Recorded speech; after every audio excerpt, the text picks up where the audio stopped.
I, 28 male, recently proposed to my girlfriend, 27 female, of 3 years. Kylie, my girlfriend, has always been a bit materialistic. I'm not complaining about it, but sometimes it used to bug me that she would never appreciate the little things I did, but only cared about the gifts and stuff I got her. One time, we even got into a huge fight when, on our first anniversary, I chose to make her a cute little video from all our dates. I was also planning to give her a pendant after she'd watched the video, but she got pissed off and said I was being a miser for not getting her a real gift. She didn't even watch the full video and began fighting with me in the middle of it. But eventually, both of us calmed down enough, and since she'd got me a watch I'd really wanted, it seemed fair that she'd want a real gift as well. That was 2 years ago, and since then, I've always made sure to get her stuff she wants instead of anything handmade because she clearly doesn't like that. And I'm okay with that. That was until a few days ago when we were discussing where we wanted to go for our honeymoon. Kylie told me that she'd always wanted to visit Europe, all of it at once, and that we should definitely go there. I laughed in her face because I thought she was kidding. Obviously, we don't earn enough for that, and after the wedding expenses, it's not very plausible to plan a vacation to Europe since they're dead expensive. And that's when she told me that not only did she want to go to famous European countries, but she also expected me to pay for all of it. Here's the thing, I'm a sales representative, and while I earn enough to live comfortably, there's just no way I can afford a vacation for two to Europe without burning a hole in my wallet. I also know for a fact that even though we can budget our stay there by not making it a luxury vacation, even that won't be okay with Kylie. And add to that the cost of our engagement and wedding ring and the wedding? Yeah, just no way I can do all of that without going bankrupt. My parents, thankfully, are covering some of the wedding expenses, but even then, I don't want to spend all my savings on our honeymoon since we do have a life beyond that. Unfortunately, Kylie wasn't having any of this. We got into a huge fight since she was adamant that we must go to Europe.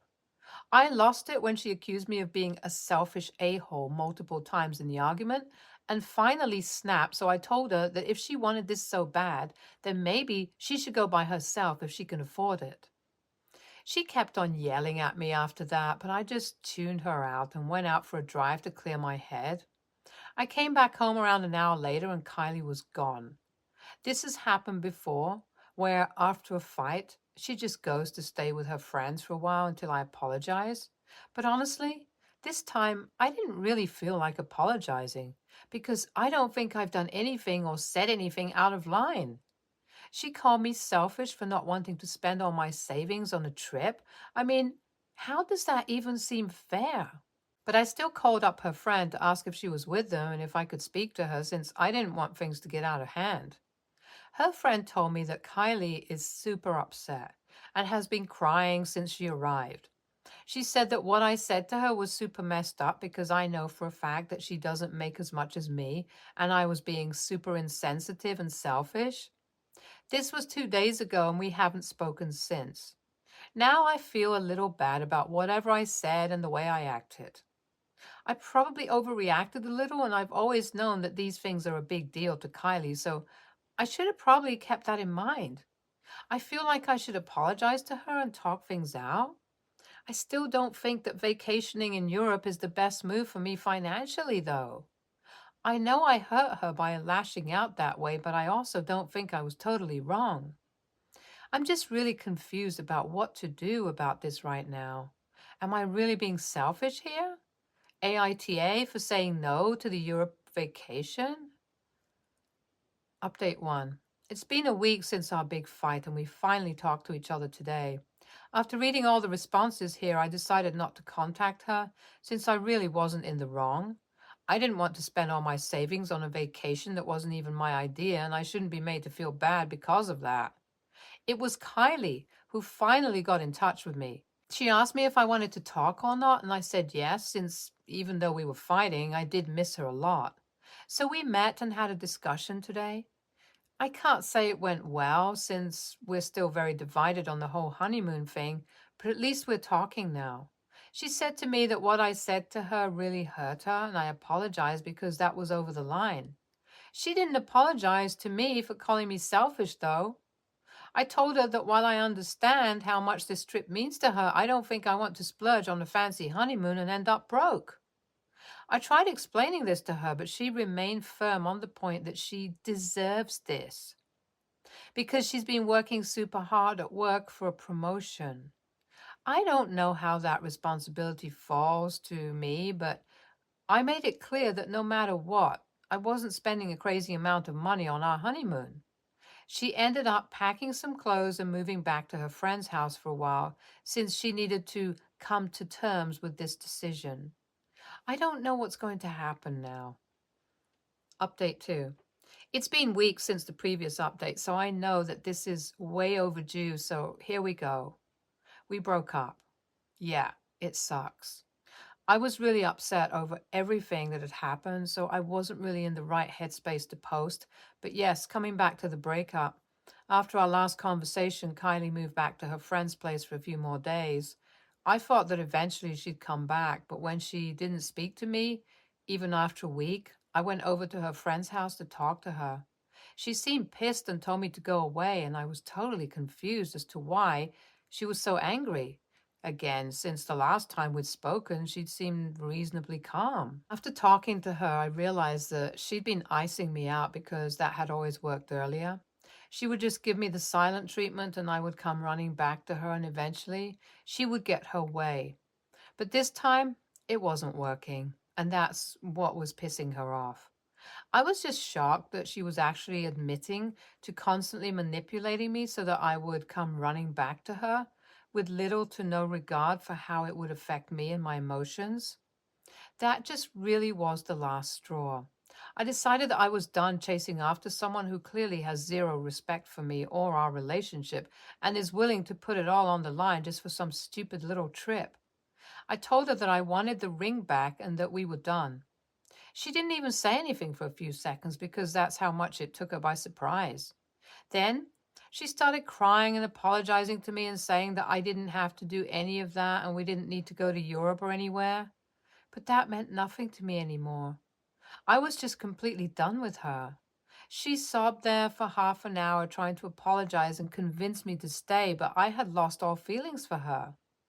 I just sat there while she cried, waiting for her to return the ring. When she finally stopped crying, she managed to take the ring off and hand it over to me, all the while reminding me that she'll always love me and that she knows we're meant to end up together. That was almost a month ago. She called and texted me relentlessly to win me back for almost 2 weeks after that, but I didn't respond. And then I guess she eventually took the hint and then she just stopped. I did feel bad about it, but I'm not getting back with her anymore. Update 3. Last night, after almost 2 weeks of radio silence from her end, she finally came home to pack up all her stuff and move out for good. The friend she'd been living with also came with her and helped her pack. She told me that I should reconsider since she's been really torn up ever since I dumped her. I didn't know what to say to her anymore since what's done is done. I'm just done now. We barely even spoke except for before she left. She said thank you for everything and goodbye and then left. It broke my heart all over again, but I knew that this was the best decision that I could have made. She's taken off all the pictures of us from her social media accounts and basically just removed all public traces of our relationship ever existing. I haven't found the strength to do that yet, though, but I know in my heart that I did the right thing. I'm focusing more on my work now and trying to learn to live without Kylie. It's lonelier, sure, but whatever. Maybe we'll find our way back to each other someday, but right now, it's best for us to stay apart. It's been tough on me, but my friends and family have been there for me, and I know I'll get through it. NTA at all. I'm glad that you decided to stand up for yourself because that sounds like it was much needed in this case. Honestly, she seemed to be a huge red flag right from the beginning. You deserve better, honestly. You seem like a good stand-up guy. NTA, if she wants that vacation so bad, then she can pay for it herself. You were right in saying that. I'm surprised you didn't end up saying more. Edit. Just read the updates and man, this straight up sucks. I'm sorry this happened to you, buddy. Best of luck for the future. Kylie isn't worth it. You're definitely NTA. Next story. My sister's husband took off and left her with their 2 kids. She's having a hard time supporting her and her kids, so I've let her and her kids move in with me. I figured it would be a win-win for both of us since I am also a single parent and could use some help with childcare for my own 2 kids. We haven't run into any issues so far except when it comes to this one thing. I have since pretty much forever gotten takeout or gone out to eat once a week. It's sort of a special reward meal for the end of the week. Now that I have kids, of course I include them, and nowadays I just let them take turns choosing what we're going to have. Soon after my sister moved in, I realized that she could not afford to go out to eat or get takeout every week. It's not in my budget to pay for them in addition to my own family. I thought it would be mean to order takeout in front of them, though, so I made a new rule with my kids that for the time being, we were not going to get takeout and only go out to eat for our special meal. My kids were fine with it because they could still go to their favorite places. On this past Saturday, before we left, one of my nieces got upset because we were going out without them again, and they never get to have good food anymore. My other niece also said it wasn't fair and it turned into hysterics, so we quickly left. My sister has now asked that I not take my kids out as much anymore. Instead, she thinks we could just do pizza once a month together and that it wouldn't be such a big deal to stop going out. I'm okay with the idea of pizza once a month with them, but I think it's a little unfair to my kids to stop our tradition for the remaining weeks of the month when they look forward to it so much. Also, on a selfish note, I really enjoy it. With 3 other people in the house, I don't get as much time alone with my kids. I enjoy the company of my sisters and nieces, but sometimes I just want to have a meal alone with my kids. NAH. I say that rather than NTA because I'm giving your sister the grace that this is a hard situation for her to navigate, and explaining the breakdown of a family to young kids is hard enough without having to also explain why they can't have all the things they used to have, but have to watch their cousins get those things. I feel for her, and assuming your relationship is good otherwise, I don't think she's TA. More like a stressed parent trying to do the best she can. That being said, keep to your traditions. Have a conversation with her at a time when this isn't an imminent issue. Maybe she can take her kids to do something cheap, free while you're out with yours, so it feels less like it's being rubbed in their face to them. NTA, you are offering help and a place to stay, not a lifestyle change on your end. I feel awful for your sister and nieces, but their mom needs to step up and fix the issue by offering to find the money to cover a meal if she wants her kids to have that. If not, she can leave. Next story. My husband, 43, male, and I, 37, female, were the last in our friend circle to have kids. Most of them got started in their late teens or early 20s. They knew we wanted kids, but infertility sucks. Since my husband and I had fewer responsibilities than they did, for over 15 years we drive 8+ hours to see them. When we got pregnant unexpectedly, without trying, 2 years ago, we called and told them that because I'm high risk after having so many miscarriages, we won't be traveling during my pregnancy. However, we have a large house with 3 to 4 guest rooms, so they were welcome to come to visit us, and they'd have a free place to stay, plus we'd cover the cost of food and outings. No one came to visit or see us through the entire pregnancy or after our baby almost died at birth. Baby has recovered well and is a very happy almost 2-year-old. Our friends call occasionally and have pestered us to visit, but 8+ hours with a toddler is a long trip. Lightning has struck twice, and I am once more unexpectedly pregnant.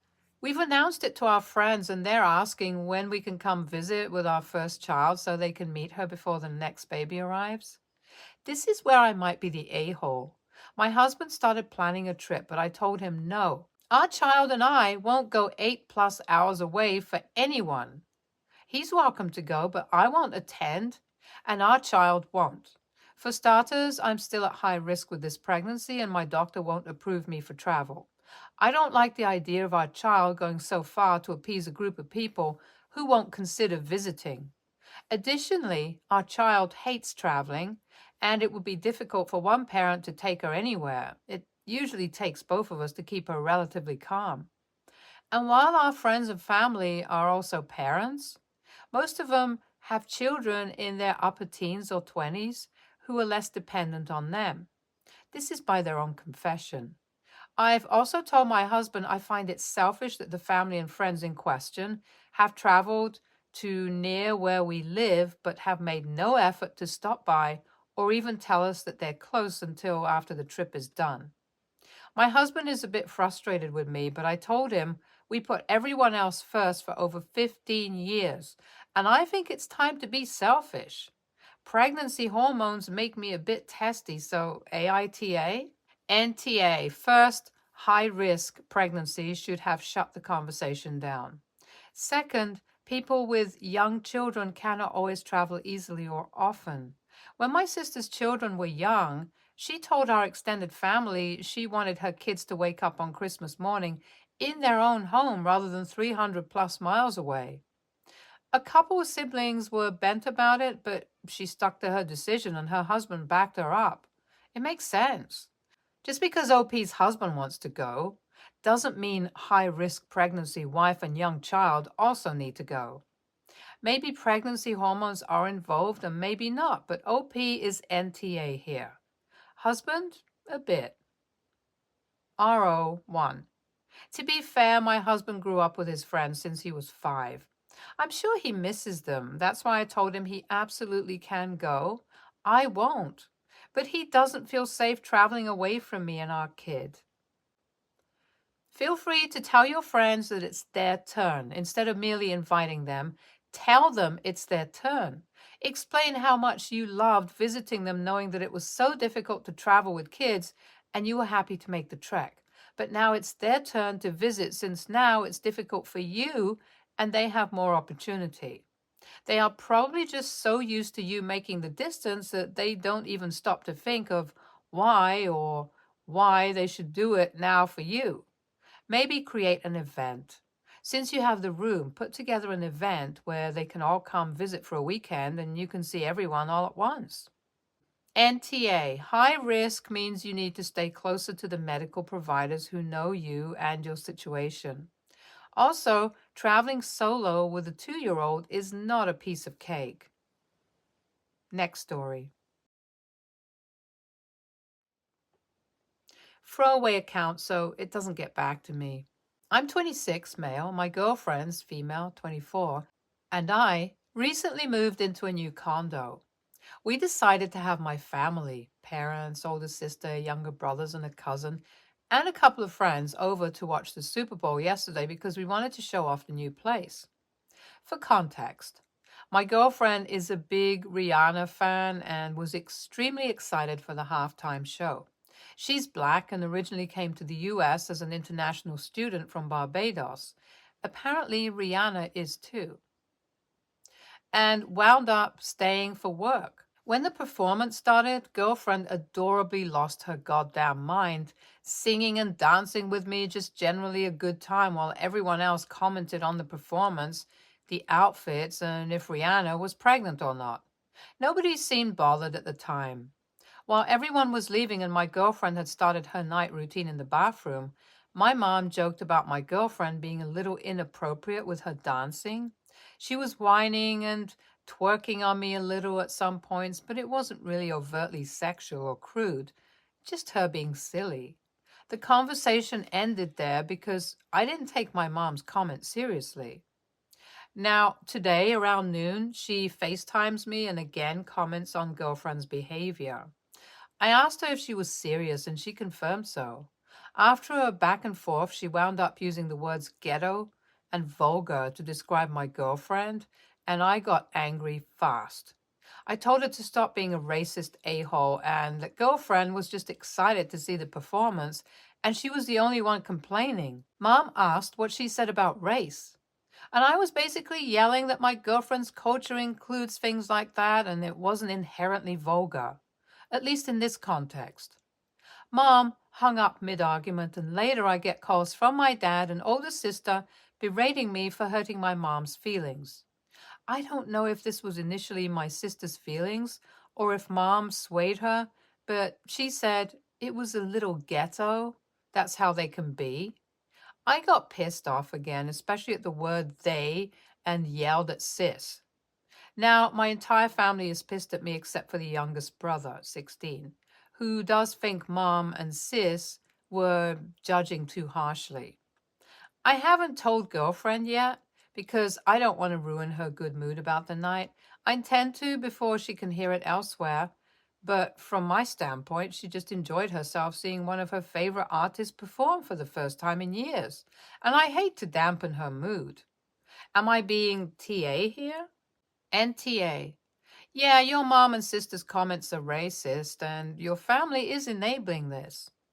Ghetto isn't something to throw around. You should send them some historical context about this word and the ghettoization of Black Americans through racial injustice. I can understand your mom not understanding Afro Caribbean dancing and being confused or perhaps put off by twerking, like many older folks, but it doesn't justify making racist comments. NTA, as a Black woman reading this, I can attest that what your mom and sister said was indeed rude and offensive. Do not back down from them for the sake of family. If they're willing to say that about someone you're literally dating, imagine what they have to say about random BIPOC people on the streets. The only thing ghetto here is how they have been handling the situation and their fixation on it. Meanwhile, your girlfriend likely had a blast and thought everyone else did as well. L mom, L sister, W Rihanna, W girlfriend, W boyfriend. NTA, that's how they can be. Your sister is telling on herself. Also, whining and twerking are an ingrained part of Caribbean culture. It's not ghetto. Literally everyone, irrespective of class, partakes in it, from the wealthy elite to those living in actual ghettos. Has she never heard of Carnival? It's government sponsored. Prime ministers, presidents literally attend its opening. Your family are clearly very ignorant, except for your brother. He sounds cool. Stay tuned for more stories from our girl relationships.